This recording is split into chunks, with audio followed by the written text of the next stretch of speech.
The original chaotic substance has gone by many names: Accelerant, Black Goo, and Pathogen, but it was officially classified by the Weyland Corporation as chemical A03959X.91-15.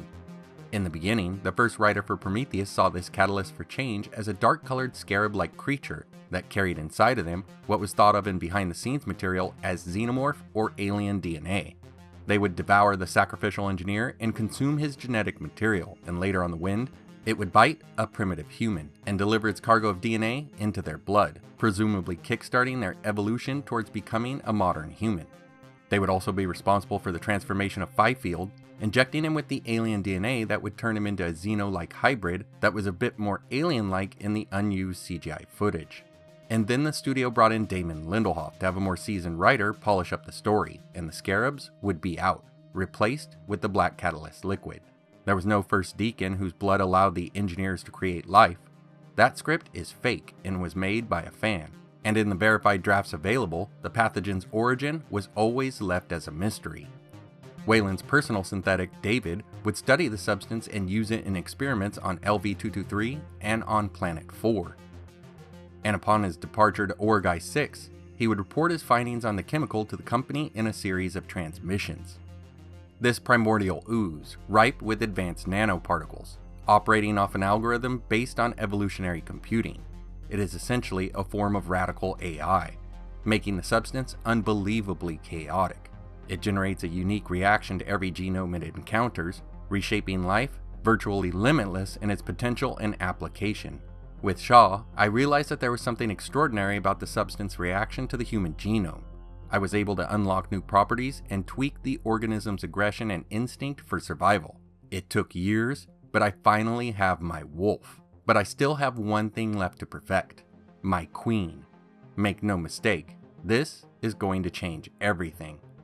You have to remember that while Ridley Scott was making his prequel series, he saw David as the creator of Xenomorph XX121, and his initial step towards the alien that was found on the moon of Acheron would be the Deacon of LV-223, also classified as Protomorph XX033, as it was initially believed to be an early evolution of the Xenomorph. David and Shaw would then take an engineer vessel, a Juggernaut, to what was believed to be the engineer homeworld on Planet 4, where David would unleash the ship's cargo of pathogen on the crowd below, killing most of the city's population in mere moments. But as an unseen side effect, neomorphic egg sacs were created on the planet's surface, which led to hybrids of the local fauna, including the remaining engineers. From these creatures, David would then add the remains of Elizabeth Shaw into the mix and create the Xenomorph, or at the very least, an early form of one that might have come to full realization in the sequel, that before it was cancelled was called Alien Awakening.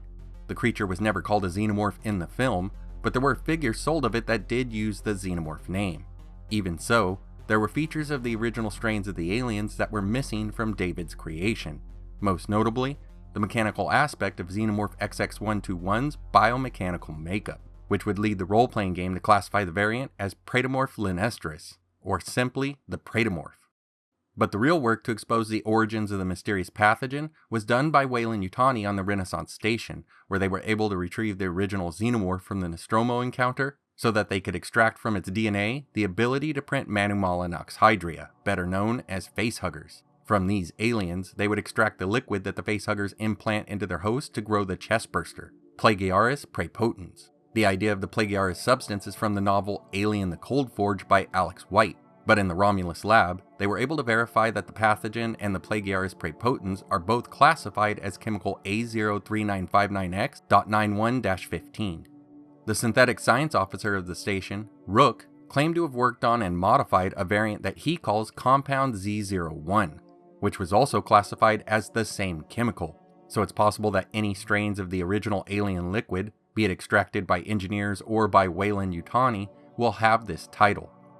Like the liquid in the urns, the alien substance was extremely chaotic, which led to the creation of Z01, which was said by Rook to contain the ability of the Xenomorph to slow down or speed up its metabolism at will, a worthy upgrade for mankind. But they weren't done with their work on the variant, and for all we know, nothing had been done yet to modify the extracted substance, and he lied about its effects so that Kay would inject herself with it. After all, as he works for the company, he'd likely try to expose people to the pathogen or the alien whenever possible. Weyland-Yutani would refer to the version from the urns as the Prometheus strain, which may have been modified to be used as a weapon, while the substance taken by the sacrificial engineer could also be another variant. The liquid's early form, the scarabs, perform both the weaponized and the sacrificial tasks. But it doesn't rule out the chance that this version could have been modified separately, as the substance from the urns that was ingested by Holloway would lead to what the RPG calls an anathema, while the one ingested by the engineer would carry his genetic material over through the work of the alien material, without any xeno or biomechanical traits showing up in the life forms of planet Earth. 2 additional strains of the pathogen are found in the Alien role-playing game, the first of which is Draconis 26, a variant that has been modified by the company that is able to halt development of Xenomorph or Neomorph bursters, though it also had a low probability of turning you into a body burster, a horrible situation where the DNA of the host and the alien are resequenced together, and the alien grows out of you with you as its skin to burst free of. A second variant, Draconis 26b, was also made, though it would always result in a body burster.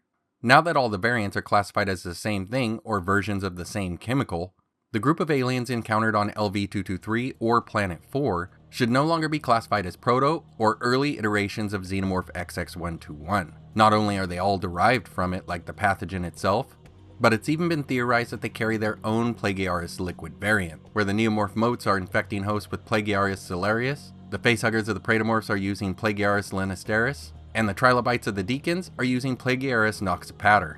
This does bring up a pretty important question, however. If the pathogen, the Plagiaris praepotens, and compound Z01 are all classified as the same chemical, why did Z01, when given to K, result in the offspring creature not only having human and xenomorph traits, but engineered traits as well? One possible answer is that the humans were made from engineered material, and it was expressed more dominantly in the offspring. It has the pale skin and pronounced brow seen in both the engineers of Planet 4 and of LV-223. But it also has the larger and more powerful build, the blackened eyes, and the xenomorphic body armor of the LV-223 examples, who I believe have already been altered by the pathogen like the offspring was. The Accelerant may even be the source of their rage, and it could even explain why they invited us to LV-223 in the first place, as this group believes that the substance is needed to bring yourself to higher levels like they have, so that you could travel the stars and possibly beyond in their footsteps. Before the Romulus data was studied, it was theorized that the engineers had likely created the pathogen and then used it to create Xenomorph XX121 and the Deacons. But it's now theorized that not only did the engineers not create the alien or the pathogen, but they may have been created from the pathogen themselves, which would place the humans and the engineers as children of the alien. It may even explain why they are worshipping a xenotype creature in the headroom mural on LV-223, as it could be where they came from, or at the very least, what they used to be able to reach out into the unknown. So it appears that the Xenomorph is once again ancient, like their portrayal in one of my favorite comics, Dark Horse's Aliens Apocalypse: The Destroying Angels, where the Xenomorph was seen as a universal wave of extinction, one that tore through space like a plague 3.2 billion years ago, killing all life on Earth and any space jockeys in the known area, while another wave returns yet again in the current era of the franchise.